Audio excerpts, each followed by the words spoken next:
Brasília, a maior cidade planejada do Ocidente. Patrimônio da humanidade tombado pela Unesco.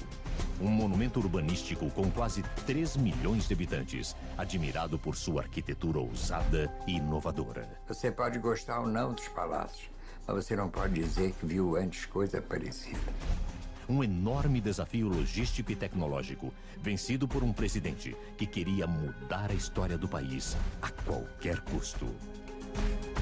Parecia que você estava no Egito, fazendo pirâmide. Se houve um pequeno aumento na dívida externa para construir Brasília, se houve, Deus que abençoe essa dívida. A maior de todas as aventuras do povo brasileiro foi construir Brasília.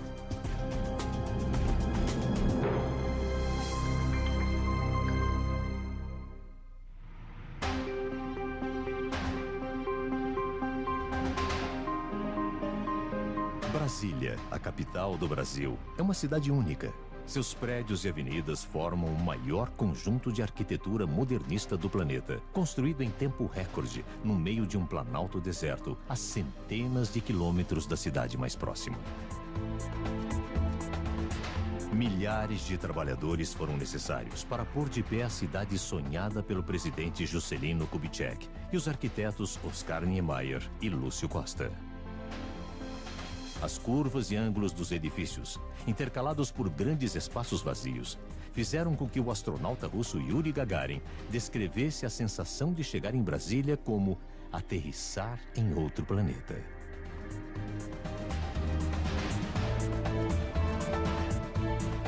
A impressão dos primeiros trabalhadores que vieram para a nova capital também foi de estranhamento. João Coragem viajou 1.800 quilômetros do nordeste do país até o canteiro de obras de Brasília em busca de um emprego. Tudo era mato, né? Aqui naquele tempo, uma hora dessa você estava na beira do fogo, aos tremendo, porque você não falava 30 e tantos dias sem ver sol, só aquela garoa, né? E o frio. Brasília está situada no Planalto Central brasileiro, a mais de 1.100 quilômetros do litoral. Ela funciona como ponto de ligação entre as diversas regiões do país. Mas em 1956, todas as cidades desenvolvidas se concentravam na costa, inclusive a capital da época, o Rio de Janeiro. Naquele ano, Juscelino Kubitschek é eleito presidente com a promessa de fazer o país crescer 50 anos em 5. Entre suas metas estava a transferência da capital do Rio de Janeiro para uma nova cidade, Brasília. Carlos Murilo, primo e assessor de JK, acompanhou cada passo desse sonho. O Juscelino foi pioneiro, na vida dele foi pioneiro em todos o que ele pensou. Então Brasília não foi só para trazer a capital, foi para interiorizar o país. A ideia de transferir o governo brasileiro para o interior já era antiga. Em 1892, o astrônomo belga Louis Cruz chefiou uma expedição para determinar onde ficaria a nova capital. Ele concluiu que os rios daquela região, por se manterem cheios, mesmo durante as estações secas, propiciavam as condições ideais para construir uma cidade. É uma região de nascentes, e nessa região nascem rios que vão para as 3 grandes bacias, que é a Bacia Platina, a Bacia do São Francisco e a Bacia Amazônica. A expedição definiu uma área conhecida como Quadrilátero Cruz. Em 1956, a área foi reduzida a menos da metade, delimitando o que é hoje o Distrito Federal. Subchefe de gabinete de JK, Afonso Eliodoro viu Brasília nascer ao lado do presidente. Juscelino teve a coragem de arrancar a capital do Rio de Janeiro, quase 200 anos no Rio de Janeiro, e trazê-la para o interior, para o deserto. A construção de Brasília tinha a simpatia das Forças Armadas por razões geopolíticas, era necessário por razões de governabilidade, ocupação territorial era uma coisa vista como fundamental. O Juscelino não se conformava em ver o Brasil agarrado só ao litoral, né? E sonhava realmente com a interiorização. Então, quando você passa limpo o plano de metas de Juscelino, você vê lá, metassíntese, construção de Brasília.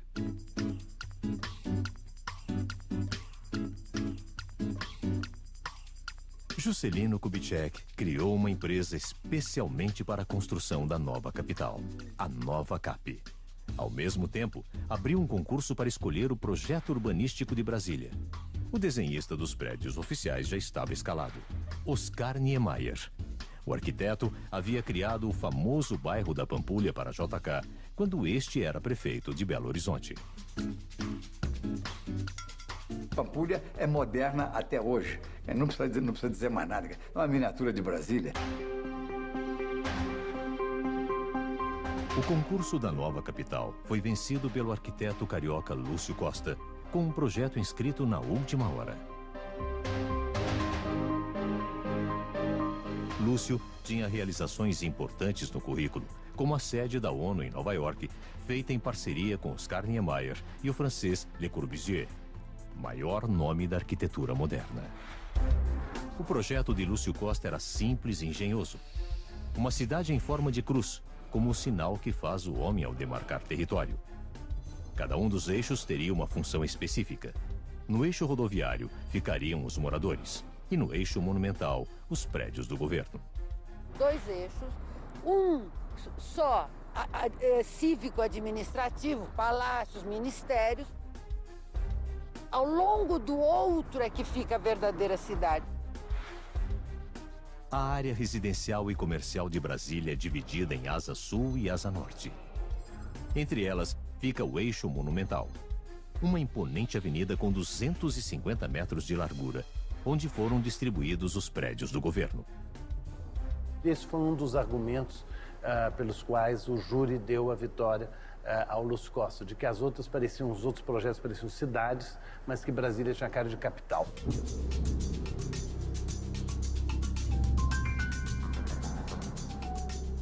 O cruzamento dos 2 eixos no Planalto Central marcou o início da construção de Brasília. Juscelino Kubitschek começava o projeto que faria seu nome entrar para a história, mas precisava fazê-lo sair do papel rápido.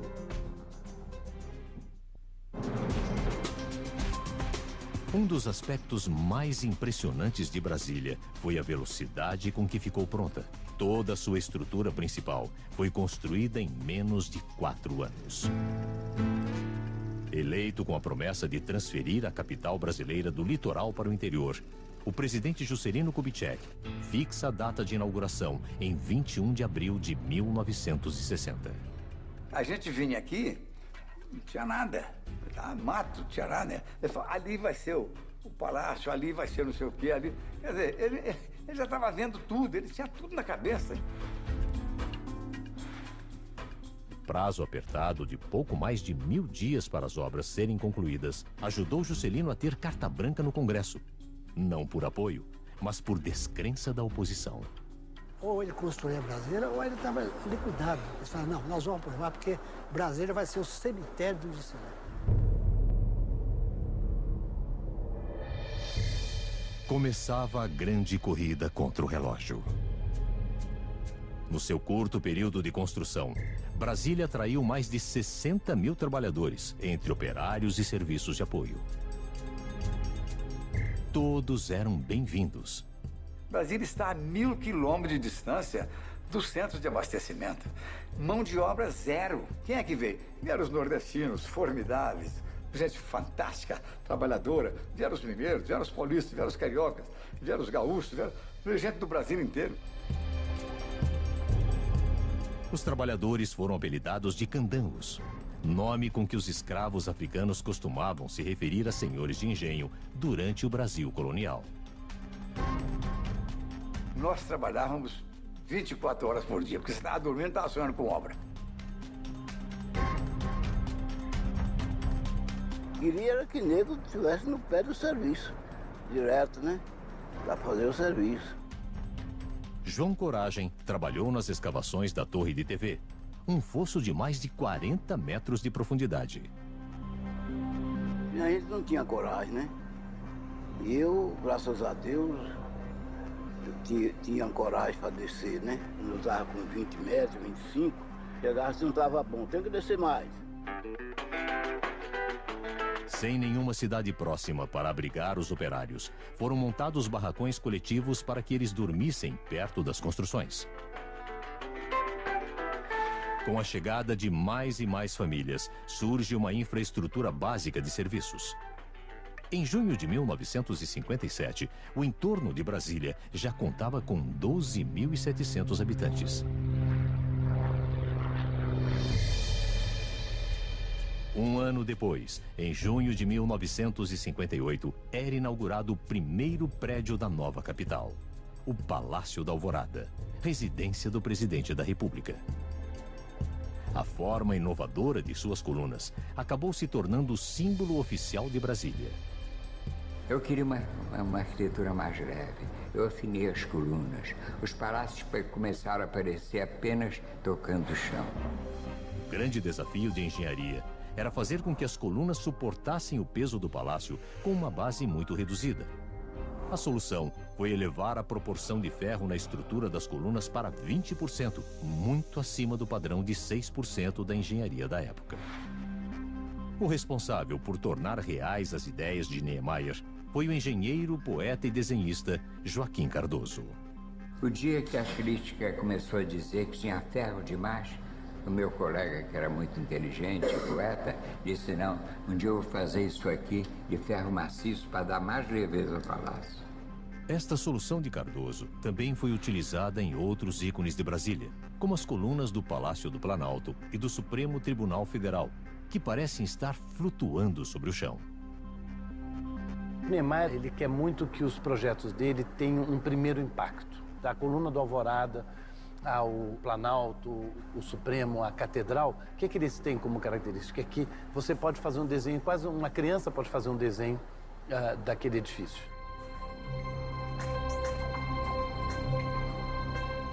As obras de Niemeyer em Brasília estão distribuídas no eixo monumental, que também faz parte de um desenho facilmente reconhecível.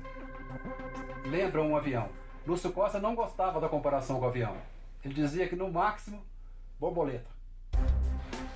Mas do alto, a comparação é inevitável. O plano piloto realmente lembra o desenho de um avião e em sua cabine fica o principal conjunto arquitetônico, o amplo espaço onde se localizam os prédios do Poder Executivo, Legislativo e Judiciário. A Praça dos Três Poderes.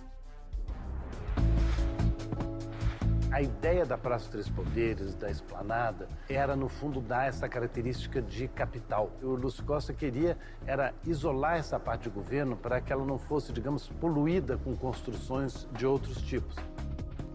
Oscar Niemeyer soube aproveitar ao máximo o destaque proporcionado pelo plano piloto de Lúcio Costa.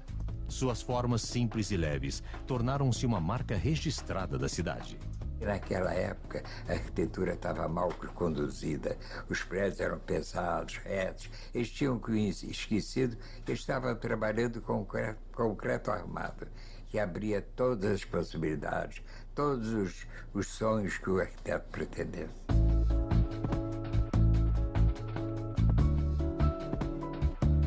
Niemeyer buscou causar surpresa também nos interiores dos prédios, convidando diversos artistas brasileiros para colaborar na composição dos ambientes.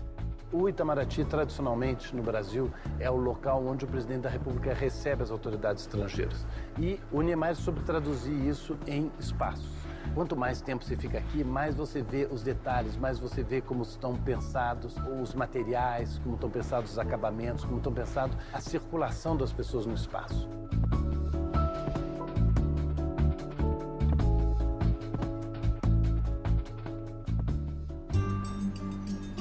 Coube ao arquiteto Carlos Magalhães o desafio de supervisionar a construção de uma das mais impressionantes obras de Niemeyer, a Catedral Metropolitana de Brasília. Essa estrutura é fantástica, né? É uma descoberta incrível, porque é uma coluna que se repete 16 vezes e não é uma coisa monótona, é uma coisa rica, surpreendente, que é diferente de todas as catedrais que existem pelo mundo afora.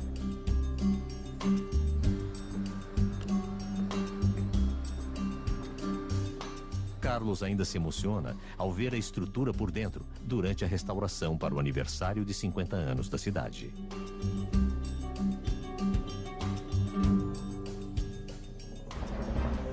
Niemeyer projetou uma estrutura de 16 colunas curvas que cobrem um vão livre de 30 metros de altura e 60 metros de diâmetro, sem nenhum apoio central. Para equilibrar a pressão das 1.400 toneladas do conjunto, foram feitos 2 anéis de concreto armado. O inferior evita que as colunas escorreguem para fora e o superior absorve a compressão no encontro das colunas. Eu garanto a você que a pessoa que mais se assustava era eu. Que eu chegava de noite em casa e ficava pensando como é que essa coisa ia ficar em pé.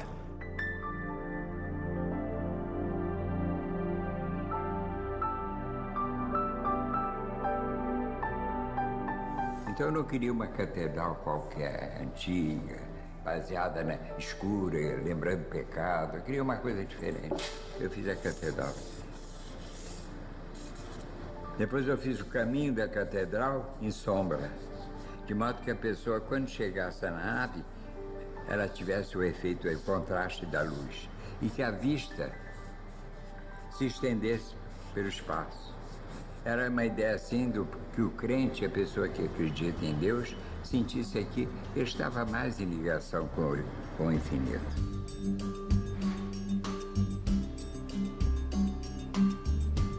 Com ousadia e imaginação, a nova capital brasileira foi construída para impressionar os homens.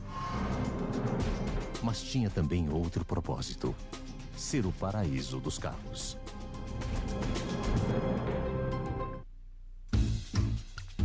A construção de Brasília aconteceu durante um período de otimismo e euforia nacional.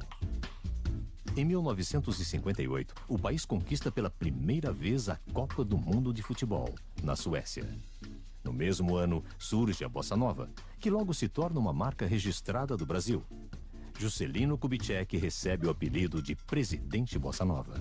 O JK percebeu que as condições mundiais favoreciam um projeto de desenvolvimento audacioso e perceberam, por exemplo, que era o momento de acelerar ao máximo o processo de substituição de importações. Daí a indústria automobilística. O Brasil agora se apresenta numa fase extraordinária de desenvolvimento. A sua dimensão imensa continental está sendo rasgada por estradas que ligam em todas as direções o solo brasileiro. As indústrias desenvolvem-se com uma rapidez extraordinária. A indústria siderúrgica, a indústria de automóveis e agora um movimento pioneiro que abala toda a nação, leva para o coração do Brasil um centro de cultura e de civilização que será amanhã a nova capital do Brasil, Brasília. Convencido de que o carro seria o meio de transporte do futuro, Kubitschek constrói mais de 4.500 quilômetros de rodovias para interligar as diferentes regiões do país à nova capital.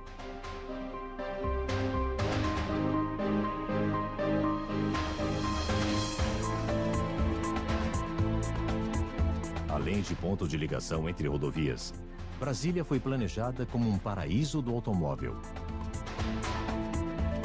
Com avenidas largas e retas, sem semáforos ou esquinas. O projeto original seria uma cidade sem cruzamentos. E aqui estou eu entrando no que é chamado em Brasília de Tesourinha. A capital do Brasil tem um dos índices de carro por habitante mais altos do mundo. Um veículo para cada 2,5 moradores. Não é que as pessoas gostem do carro, é que nas circunstâncias específicas de Brasília, o carro é a melhor solução.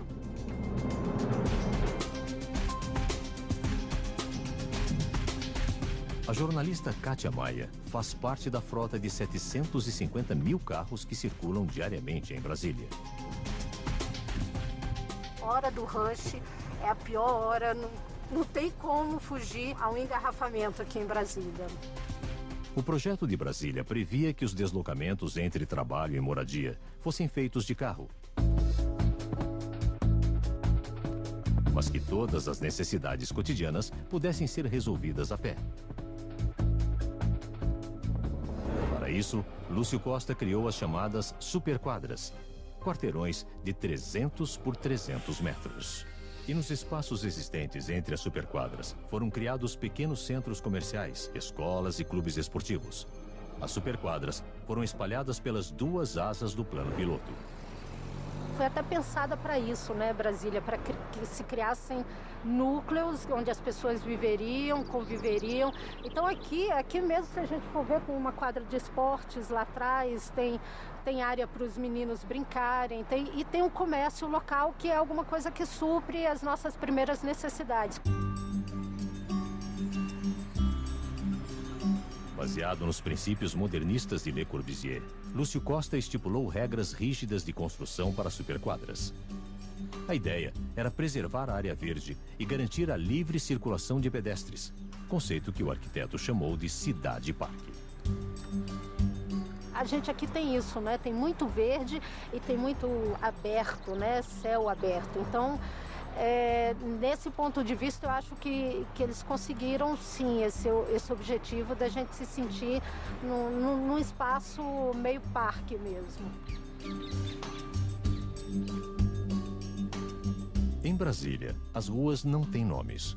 Para se localizar, os moradores utilizam um sistema de coordenadas que indica a que distância o endereço está dos eixos monumental e rodoviário. Havia um historiador mineiro, ele dizia que os endereços de Brasília pareciam endereços de sepulturas.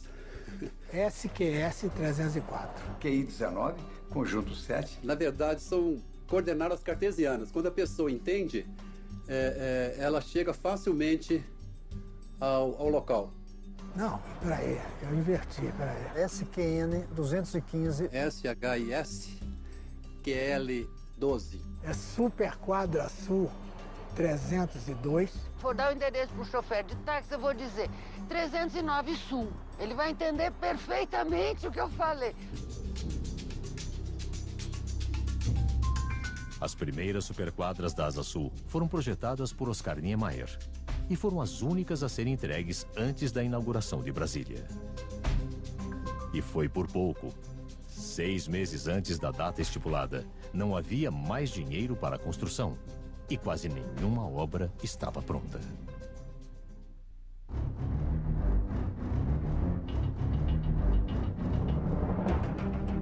Quem vê Brasília hoje, com milhões de pessoas circulando entre monumentos e avenidas, dificilmente imaginaria que a cidade esteve muito perto de não acontecer. No último ano da construção, a maioria das obras ainda estava inacabada ou em fase inicial. Conforme a inauguração se aproximava, os trabalhadores eram exigidos ao máximo. Isso foi tão importante para JK que ele passou a dar atenção a Brasília como o principal feito de seu governo. Uma prova disso é que o presidente da República, JK, realizou 225 viagens Rio-Brasília-Rio. Eu tenho a impressão que deve ser recorde mundial. Então eram 4 horas de viagem. A gente chegava aqui, às vezes, depois de meia-noite e tal. Aí ele ia correr obra. E estimula um, estimula outro, cobra de um, cobra de outro e tal. Então ele transmitia aquilo ao operário, ao mestre de obra, eu dizia, todos, aquilo era uma questão de honra para eles. Em vez de dar uma matéria, dava 10. Ao mesmo tempo em que recebiam um incentivo pessoal do presidente Juscelino Kubitschek, os candangos tinham que lidar com condições de trabalho de extrema insegurança. Isso acontecia por causa da pressa, das condições de segurança, que eram outras. Parecia que você estava no Egito, o cara fazendo pirâmide. Entre 1957 e 1959, o único hospital de Brasília registrou 3.200 internações e 91 mortes. Mas há relatos de muitos acidentes não registrados. Acidente tinha muito. Se o camarada facilitasse, morria mesmo, né? O nego subia lá pra cima, pensava que não, caía cá embaixo. Quando caísse, já estava pronto, né? No campo político, Juscelino Kubitschek enfrentava duras críticas sobre os gastos da construção. Aproveitando um momento difícil, opositores espalham o boato de que o presidente levava até areia de avião para Brasília. Os ignorantes, os estúpidos que combatem Brasília até hoje, dizem que o material para cá vinha de avião. O avião daquele tempo era o Douglas. Eram 13 lugares, 14 lugares. Como é que ia trazer tijolo, areia, essas coisas? Um dos pontos polêmicos era o lago artificial que teria que ser construído ao lado do plano piloto. Com uma barragem represando o rio Paranoá, a ideia era criar um reservatório de água, gerar energia elétrica e elevar a umidade relativa do ar, que no Planalto Central pode ficar abaixo dos 15% no inverno. Edmilson Figueiredo encontrou mais um uso para o Lago Paranoá. Ele faz passeios turísticos e educativos pelos seus 40 quilômetros quadrados de extensão. O lago, ele atenua significativamente o clima seco da cidade no período da estação seca, que é muito crítica aqui, né? E o lago hoje, ele desperta também como uma grande vocação para o turismo. No fundo do lago, a 12 metros da superfície, ainda existem vestígios de acampamentos candangos que foram inundados. A nova CAP, ela incentivou as pessoas a ficarem, a se instalarem nessa região. Porque a partir do momento em que o lago começasse o processo de represamento, ele expulsaria naturalmente as pessoas que aqui habitavam. Foi enchendo assim de uma vez, foi lentamente, né? Até que foi tomando conta das casas. E aí foi obrigado a gente mudar. O Lago Paranoá, ele foi determinante, foi uma das primeiras construções da cidade. O lago foi inaugurado em setembro de 1959. Mas a comemoração foi curta. 6 meses antes do previsto, a verba para construir Brasília acaba.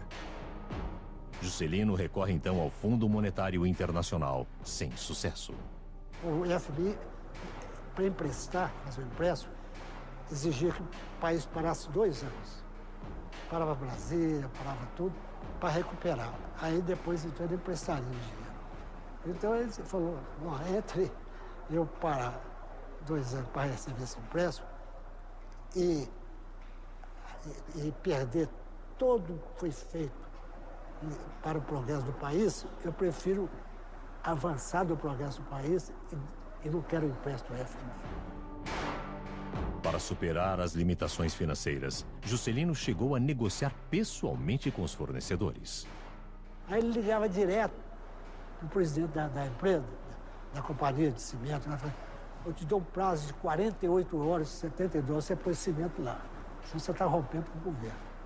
Aí o cimento aparecia. A verba restante para a construção é conseguida com emissões de moeda e venda de títulos da dívida pública. Uma estimativa de 1969 calculou o custo total de Brasília em mais de 45 bilhões de dólares, 10% do PIB do país na época. Nada se faz sem custo. Em economia não há milagre.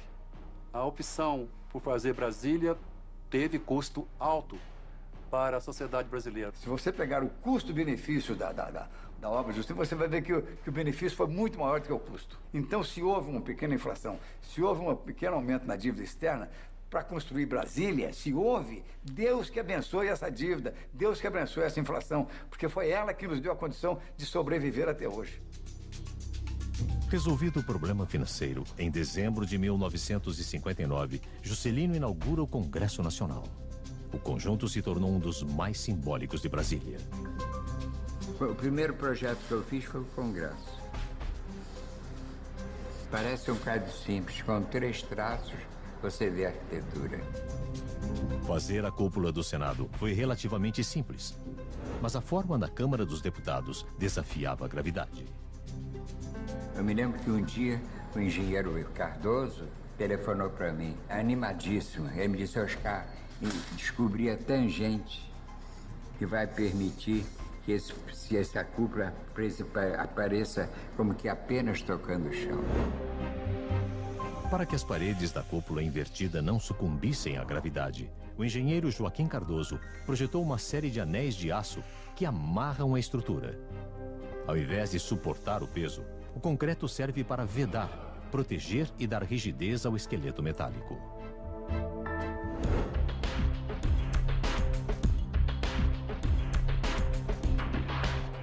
O senador Cristóvão Buarque conhece bem a rotina do Congresso. Antes de trabalhar no Senado, já foi governador do Distrito Federal e ministro da Educação. Como todo parlamento, o nosso não é diferente. Há momentos grandiosos em que você vê que está resolvendo problemas nacionais. Em torno aos 81 senadores, aqui está o Brasil dos 27 estados, incluindo o Distrito Federal. Ao mesmo tempo em que representa todos os cidadãos brasileiros, Brasília está fisicamente distante da maior parte da população. E não por acaso. Juscelino estava extremamente preocupado com a vulnerabilidade do governo no Rio de Janeiro.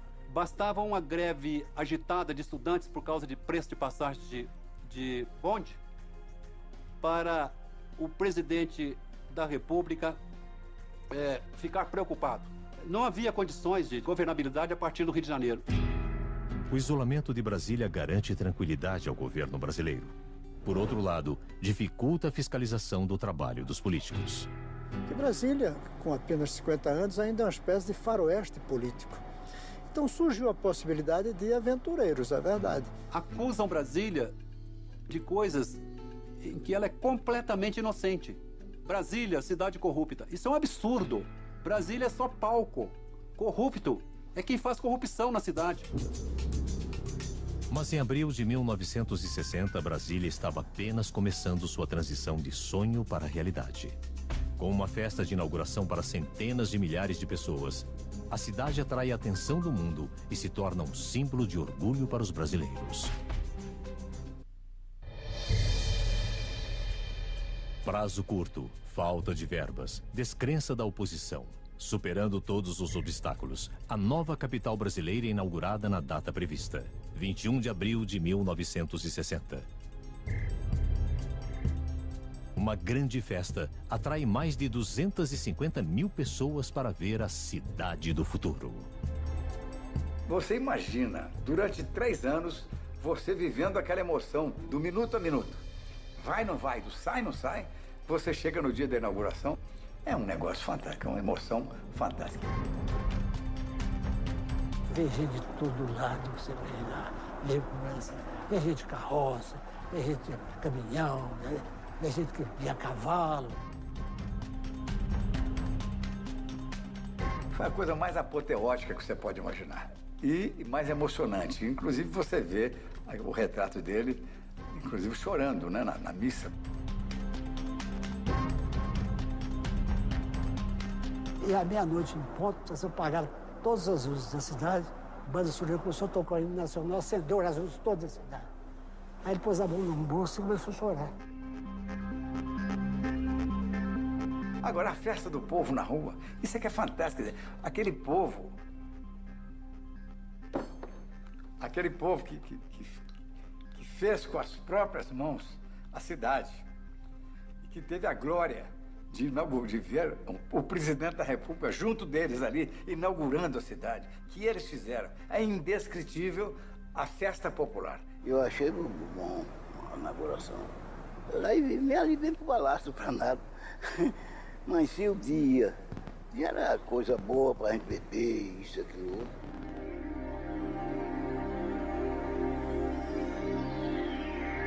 O surgimento de Brasília repercute no mundo todo.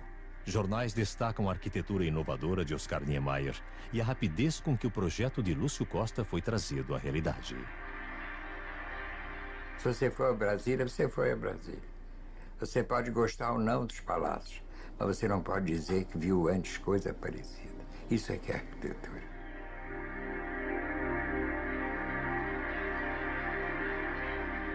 Você tem outras importantes realizações de urbanismo no século XX, mas nenhuma tão completa. Por exemplo, você tem a Chandigarh, do Le Corbusier, que é extraordinária, mas que, evidentemente, é uma capital regional, é uma cidade menos ambiciosa, digamos. Brasília tem essa característica de tudo planejado. Mas, passada a euforia da inauguração, os candangos percebem que o sonho não será usufruído por todos. O candango foi o construtor daqui, o operário. Eles teriam que construir a cidade, lavar suas mãos e voltar. A maioria, porém, preferiu continuar em Brasília. Aí o mais velho aí, os filhos, né? Aqui era melhor para mim viver, né? E aí estou aqui até hoje. João Coragem e sua família foram realojados a 22 quilômetros do Plano Piloto, numa das regiões que ficaram conhecidas como cidade satélite. As cidades satélites ao redor também são Brasília e são lugares de pobreza, são lugares de exclusão. O Plano Piloto foi ocupado principalmente por funcionários públicos. Mas logo a nova capital passou a atrair pessoas de todo o país. Na verdade, Brasília se tornou um imã de imigrantes. Eu cheguei em Brasília em 1978, quando vim com os meus pais.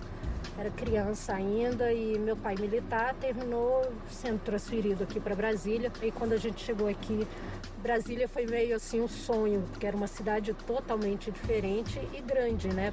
Cheguei aqui 15 de março de 1979. Eu queria estar próximo da vida política. E Brasília era o centro em que eu creio que poderia ter um papel político.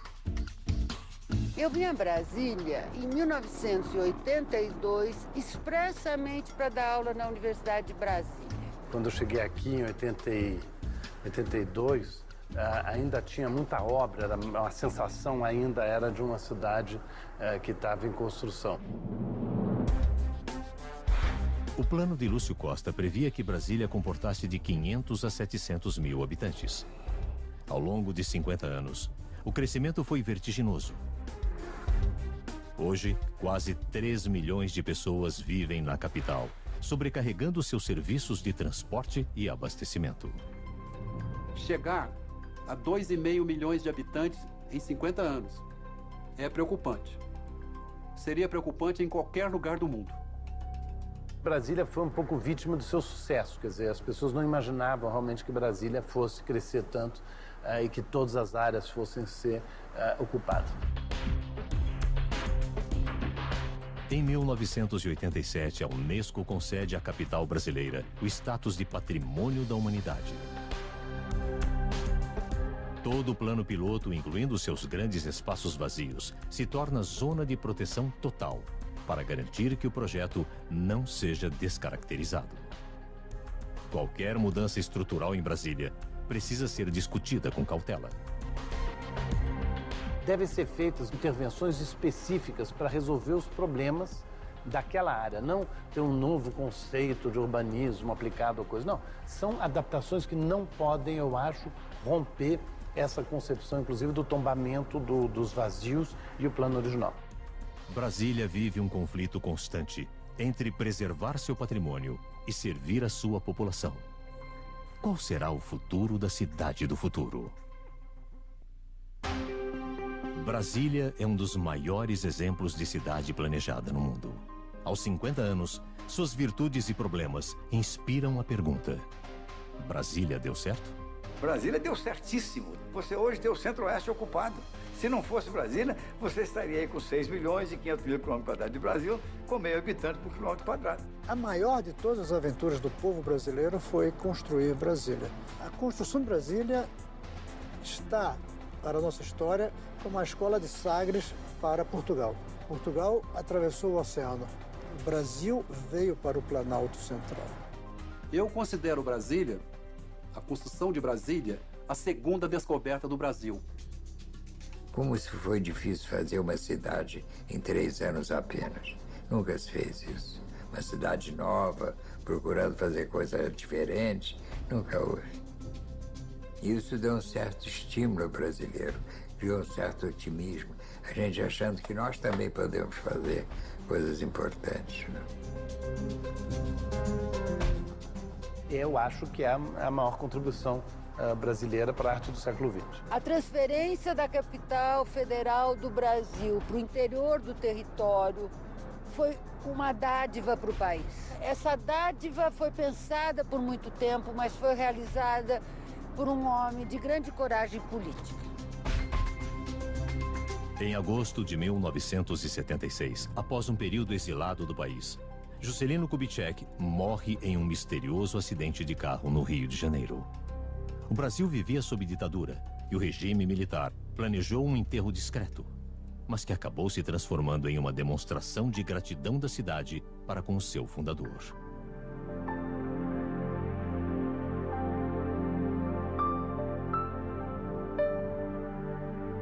Mas foi um negócio tão impressionante que tinha carro do aeroporto à catedral. E a missa foi um negócio assim, tinha mais de 100 mil pessoas. Foi uma revolta do povo contra a ditadura. Então mostrou que o povo queria realmente o Juscelino. O Juscelino era um homem querido. Hoje, o corpo de Juscelino Kubitschek está guardado num memorial projetado pelo amigo Oscar Niemeyer. Estou me lembrando a luta que foi para poder subir essa estátua aí.